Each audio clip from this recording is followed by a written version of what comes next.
প্রিয় সাংবাদিক বন্ধুগণ, আমি আপনাদের একজন ক্ষুদ্র রাজনৈতিক কর্মী, ৭১-এর মুক্তিযোদ্ধা। আমাকে যারা হত্যা করার জন্য আজকে আমি জামা খুলে দেখাতে পারলাম না। দেখুন আমার গুলির চিহ্ন হারুনের।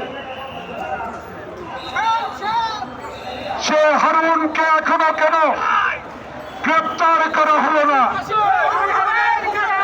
সেই বিপ্লবকে কেন এখনো গ্রেপ্তার করা হলো না?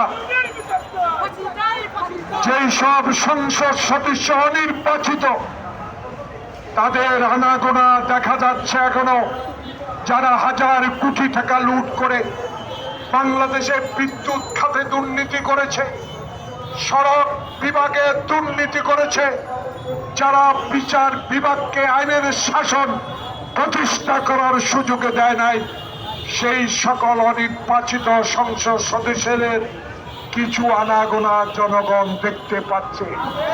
তত্ত্বাবধায়ক ইন্টেরিয়াম গভর্নমেন্ট, মাননীয় স্বরাষ্ট্রমন্ত্রী, আপনার কাছে একজন নির্যাতিত রাজনৈতিক কর্মী হিসেবে আপনার কাছে দাবি করব, আইন নিজের হাতে আমরা তুলে নেব না। আমার নেতা তারেক রহমান বলেছে, অবিলম্বে তাদেরকে গ্রেপ্তার করুন।